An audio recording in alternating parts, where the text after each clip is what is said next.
Heredity and evolution या चॅप्टरमध्ये मागील भागामध्ये आपण इव्होल्यूशन याबद्दल आपण माहिती घेतली. यानंतर आज आपण एव्हिडन्सेस ऑफ इव्होल्यूशन याबद्दल माहिती घेणार आहोत. मागच्या भागामध्ये आपण इव्होल्यूशन याबद्दल माहिती घेताना असं पाहिलं होतं, the gradual change occurring in living organisms over a long duration, it is called as evolution. म्हणजे सजीवांमध्ये बऱ्याच मोठ्या कालावधीमध्ये हळूवार आणि क्रमवार जे बदल होत जातात त्यांना आपण इव्होल्यूशन असं म्हणतो.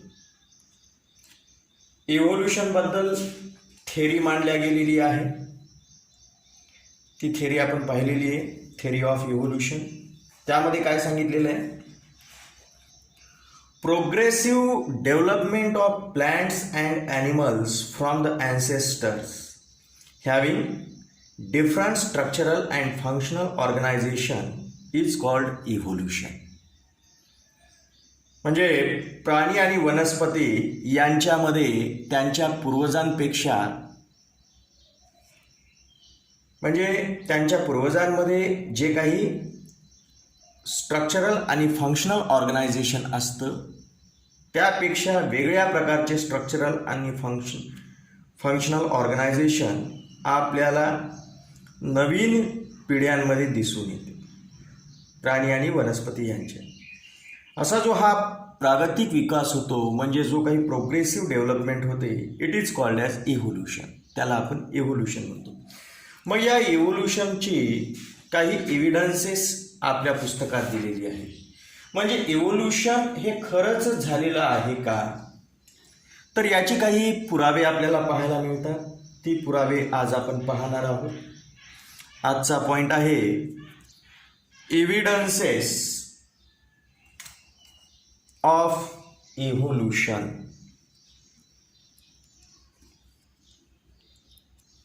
एव्हिडन्सेस ऑफ इव्होल्यूशन याबद्दल आपण माहिती पाहूया.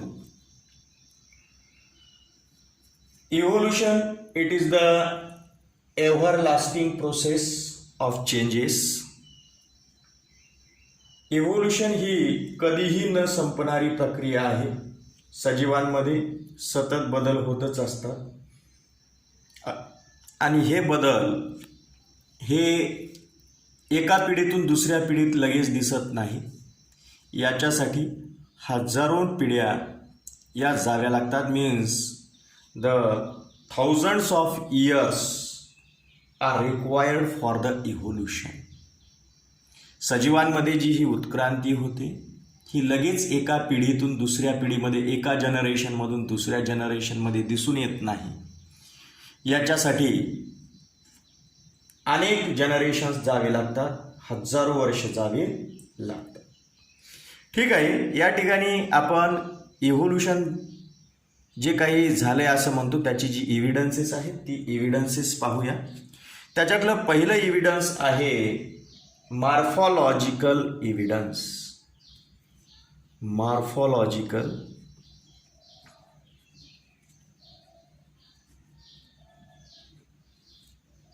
एव्हिडन्सेस याला आपण बाह्यरूपिकीय पुरावे असं म्हणतो. म्हणजे सजीव बाहेरून जो दिसतो त्या दिसण्यावरून सुद्धा आपल्याला इव्होल्यूशन झालेलं आहे असं सांगता येतं. म्हणजेच बाह्य स्वरूप म्हणजे मॉर्फॉलॉजिकल एव्हिडन्स आपल्याला देता येतं. आपल्या पुस्तकामध्ये जर तुम्ही पाहिलात तर त्या ठिकाणी तुम्हाला प्राण्यांची 3 चित्र दिलेली आहेत. त्याच्यामध्ये एक आहे त्या ठिकाणी डॉग,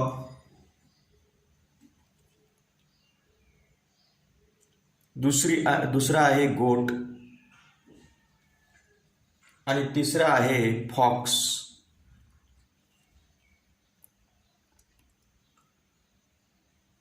जर तुम्ही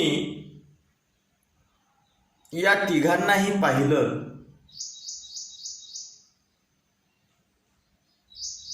तर त्यांच्या मध्ये आपल्याला बरेचसे सिमिलॅरिटीज दिसून येतात. Various similarities we observe in dog, goat and fox. उदाहरणामध्ये सांगायचं म्हटलं तर स्ट्रक्चर ऑफ माउथ. या तिघांच्याही तोंडाचं स्ट्रक्चर हे आपल्याला सिमिलर दिसतं. त्यानंतर हे स्ट्रक्चर ऑफ नॉस्ट्रिल्स, यांच्या ज्या नाकपुड्या आहेत म्हणजे नाकाचा भाग आहे तो जर आपण पाहिला तर तिघांचाही सेम दिसतो.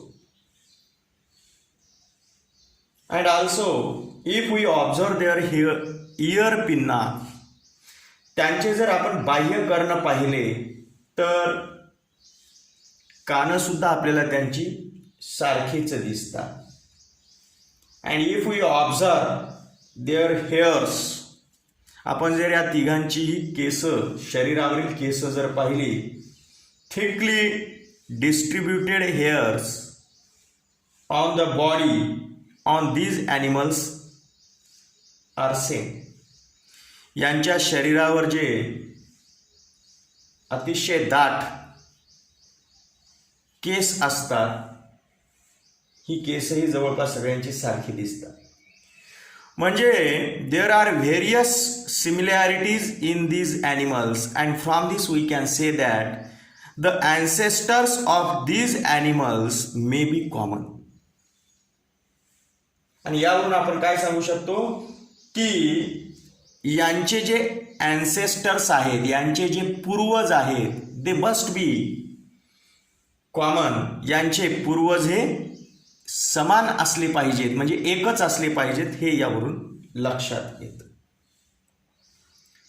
याच्यानंतर या ठिकाणी या ॲनिमल्स बद्दल माहिती पाहिल्यानंतर त्याच्या खालीच प्लॅन्ट्स दिलेले आहेत. तुम्ही प्लॅन्ट्समध्ये पहा, एक मँगो प्लॅन्ट दिलेला आहे, त्याच्यानंतर दुसरं तुम्हाला त्या ठिकाणी चिकूचं प्लॅन्ट दिलेलं आहे आणि तिसरं लिंबाचं प्लॅन्ट दिलेलं आहे, लेमन प्लॅन्ट दिलेला आहे. जर तुम्ही या सगळ्यांचे means 3 different types of plants are given here and if you see them,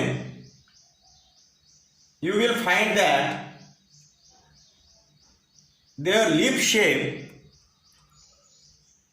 is similar. जर तुम्ही या तिन्ही वनस्पतींच्या पानांचा जर शेप पाहिला, आकार पाहिला, तर तो सिमिलर दिसतो. If you observe the leaf venation, जर तुम्ही या तिन्ही वनस्पतींच्या पानातील शिराविन्यास पाहिला, म्हणजे शिरांची रचना पाहिली, फेनची रचना पाहिली, तर तुम्हाला ती सर्वांमध्ये सिमिलर दिसून येते. उदाहरणामध्ये हे पान आहे, तर या पानामध्ये तुम्हाला या सर्वांच्या पानामध्ये या प्रकारचं फेनेशन पाहायला मिळून येतं. लीफ व्हेनेशन जे आहे ते सगळ्यांमध्ये सिमिलर दिसतं.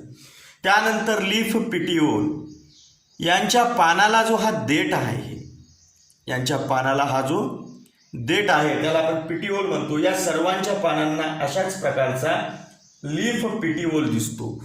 मग काय लक्षात येतं की या तिन्ही पानांमध्ये म्हणजे तिन्ही वनस्पतींमध्ये पानांचा जो शेप आहे, पानांमधील जे लीफ व्हेनेशन आहे आणि जे लीफ पिटिओल आहे, या सर्वांमध्ये सिमिलॅरिटी दिसते. आणि एवढंच काय, या सर्वांची जर आपण फ्रुट्स पाहिली तर आपल्याला काय लक्षात येतं पहा, the seeds are enclosed in the fruit, म्हणजे यांच्यामध्ये बियांचा समावेश जो होतो तो फळांच्या आतमध्ये होतो, हे आपल्याला लक्षात येतं. मग यावरून आपण काय सांगतो की या तिन्ही प्लॅन्टमध्ये आपल्याला सिमिलॅरिटी दिसून येते. म्हणजेच हे काय प्रूव्ह करतं, their origin must be same and must have common ancestors. म्हणजे या तिघांचेही जे ॲन्सेस्टर्स आहेत ते कॉमन असले पाहिजेत, सेम असले पाहिजेत, म्हणजे एकच असले पाहिजेत, हे आपल्याला लक्षात येतं. तर अशा प्रकारे आपल्याला ही मॉर्फॉलॉजिकल एव्हिडन्सेस पाहायला मिळतात, किंवा या प्रकारची ही बाह्यरूपिकीय पुरावे जी काही आहेत ही या ठिकाणी आपण पाहिलेली आहेत. आणि त्याच्यावरून आपल्याला काय सांगता येतं की इव्होल्युशन झालेलं असलं पाहिजे. म्हणजेच morphological evidence, it is the one proof for evolution.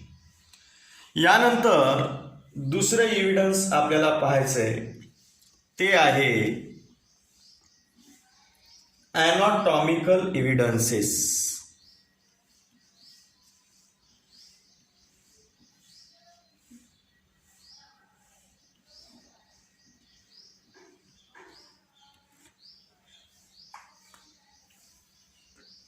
शरीराच्या आतील जी आपली रचना असते त्याच्यासाठी शब्द वापरला जातो ॲनाटॉमी. या ठिकाणी आपण ॲनाटॉमिकल एव्हिडन्सेस याबद्दल माहिती पाहूया. म्हणजे आंतर शरीर रचना या विषयक पुरावे आपल्याला इथं पाहायचे. आपल्या पुस्तकामध्ये या ठिकाणी 4 पिक्चर्स दिलेली आहेत. त्याच्यामध्ये एक आहे ह्यूमन हँड, दुसरा आहे कॅट्स फोरलेग, तिसरा आहे पॅटेजियम ऑफ बॅट, आणि चौथा आहे फ्लिपर ऑफ फेल.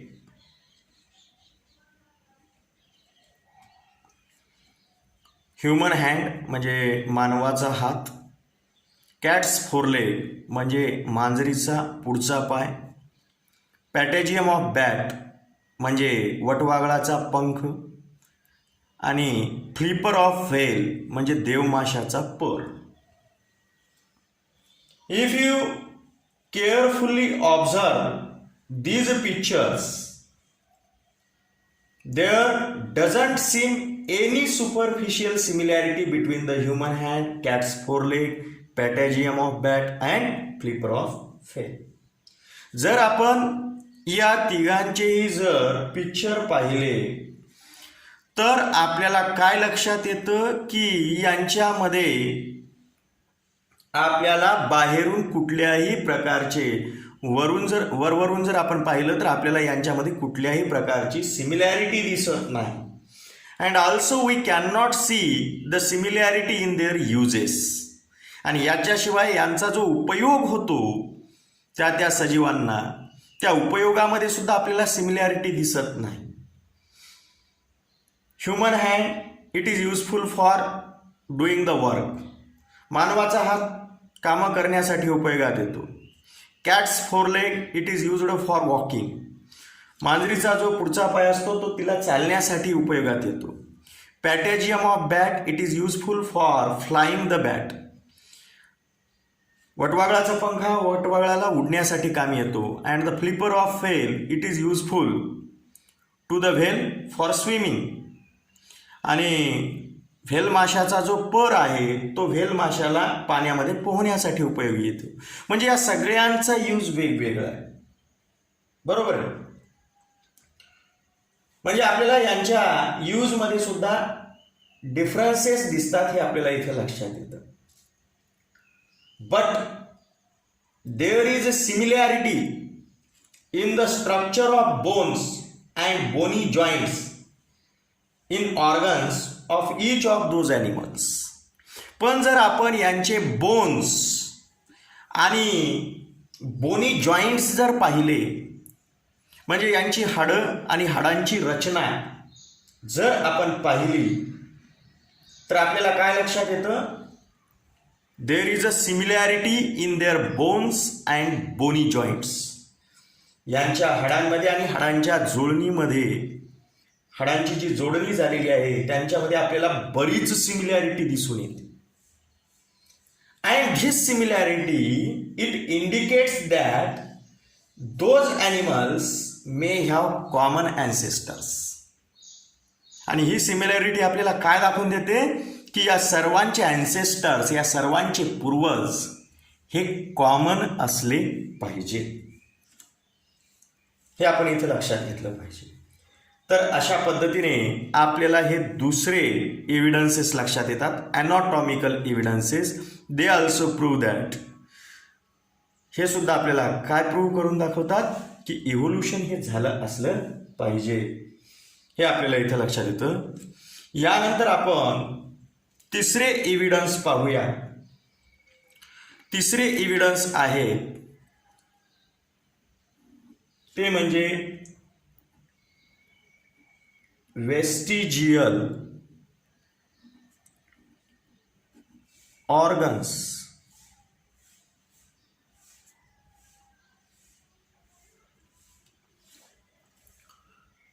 निरुपयोगी अवशेषांगे असं आपण यांना म्हणतो.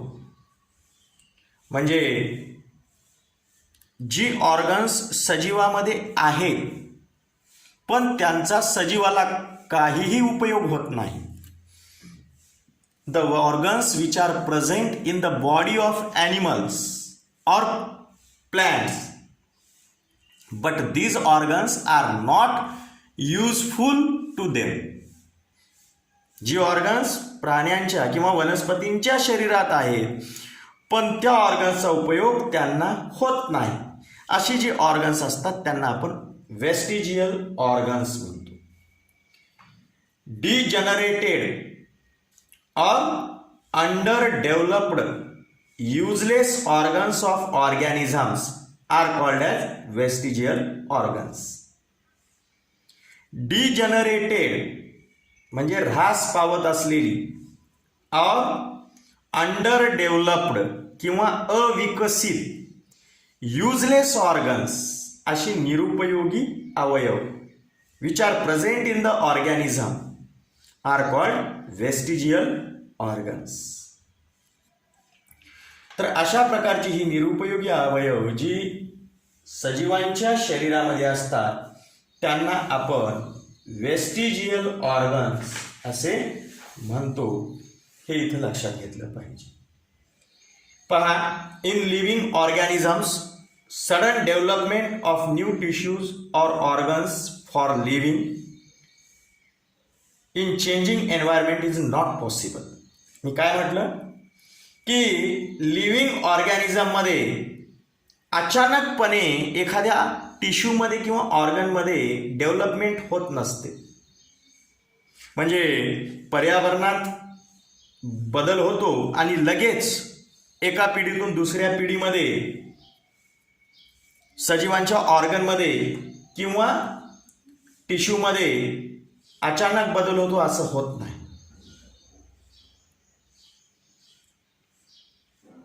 द चेंज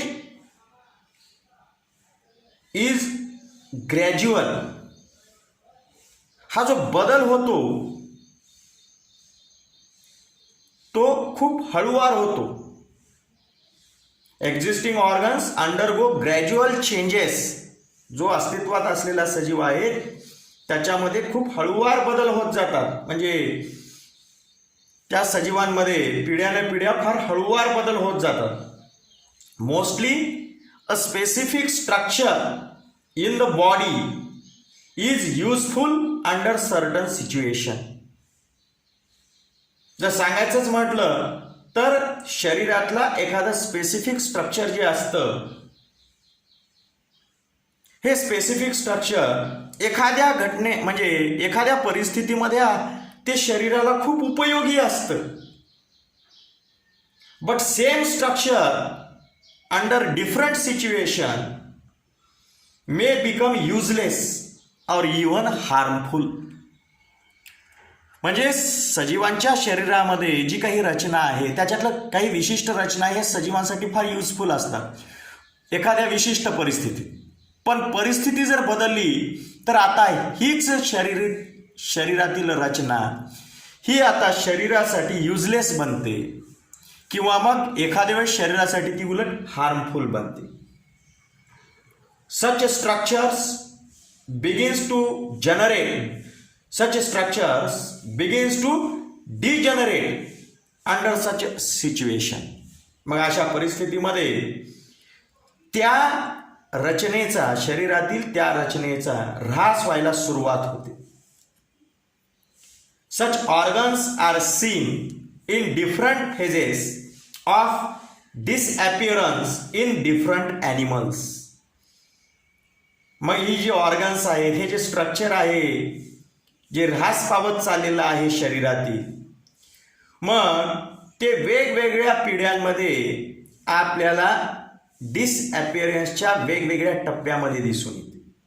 म्हणजे वेगवेगळ्या पिढ्यांमध्ये आपल्याला ह्या युजलेस ऑर्गनचे टप्पे वेगवेगळे पाहायला मिळतात. म्हणजे ऱ्हास पावण्याचे टप्पे आपल्याला वेगवेगळे पाहायला मिळतात. Such organs, they are non-functional in that organism. त्या प्राण्यामध्ये हे ऑर्गन नॉन फंक्शनल असतं. But it may be functional in other organisms. पण हे स्ट्रक्चर जे आहे किंवा हे जे ऑर्गन आहे ते एखाद्या विशिष्ट प्राण्यांमध्ये जरी युजलेस असलं तर ते दुसऱ्या प्रकारच्या प्राण्यांमध्ये मात्र ते युजफुल असू शकतं. असं जे हे ऑर्गन आहे ज्यांच्यामध्ये हे युजलेस आहे त्या ऑर्गनला आपण वेस्टिजियल ऑर्गन असं म्हणतो. पण ज्या प्राण्यांमध्ये ते युजफुल आहे तिथं त्याला आपण वेस्टिजियल ऑर्गन म्हणू शकत नाही. हे लक्षात घेतलं पाहिजे. उदाहरणादाखल सांगतो मी. पहा की मानवामध्ये आपल्याला अपेंडिक्स दिसून येतं. काय दिसून येतं?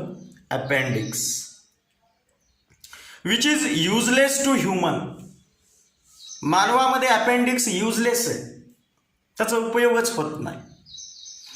But it is useful in the ruminants. पण रवंथ करणाऱ्या प्राण्यांमध्ये म्हणजे गुराढोरांमध्ये अपेंडिक्स फार युजफुल आहे. Because such appendix it digest the cellulose in the food. अन्नामधील जे सेल्युलोज असतं त्याला डायजेस्ट करण्याचं काम अपेंडिक्स करतं. आणि तुम्हाला माहित आहे की जी काही कॅटल्स असतात, ही जी रुमिनंट्स आहेत, ही गवत किंवा चारा खातात आणि त्याच्यातलं सेल्युलोज म्हणजे हे कच्चं अन्न, त्याच्यातलं जे सेल्युलोज असतं ते पचवण्यासाठी त्यांना हे उपयोगात येतं. म्हणजे अपेंडिक्स हे कॅटल्समध्ये, रुमिनंट्समध्ये हे युजफुल आहे, पण मानवामध्ये मात्र हे फंक्शनलेस आहे. आणि म्हणून मानवामध्ये अपेंडिक्स हे वेस्टिजियल ऑर्गन आहे, हे आपल्याला लक्षात येतं. याचप्रमाणे muscles of year pinna, muscles of year pinna, आपले जे बाह्य कर्ण आहे त्या कानातील जे स्नायू आहेत muscles, they R non functional in the human being. मानवाच्या बाहेरील कानामधील जे मसल्स आहेत ते युजलेस आहे, कारण आपला कान हलत नाही, तो स्थिर आहे. पण इतर प्राण्यांमध्ये जर पाहिलं, गुराढोरांमध्ये जर आपण पाहिलं, गाय असेल, म्हैस असेल किंवा इवन मंकी असेल, कॅट असेल, डॉग असेल, यांच्यामध्ये मात्र या मसल्सचा उपयोग इयरपिनना मुवमेंट करण्यासाठी होतो. म्हणजे बाह्यकर्ण हालचालीसाठी त्यांच्यामधील मसल्सचा उपयोग त्या प्राण्यांना होतो, माकडांनाही होतो, वानरांनाही होतो. But it is फंक्शनलेस or useless. हे muscles they are useless in the ear pinna of human being. मानवाच्या इयरपिनामध्ये मात्र हे मसल्स फंक्शनलेस आहेत. त्यामुळे हे आपल्यासाठी वेस्टिजियल ऑर्गन्स आहेत असं आपण म्हणतो. यानंतर जर सांगायचं म्हटलं तर टेल बोन.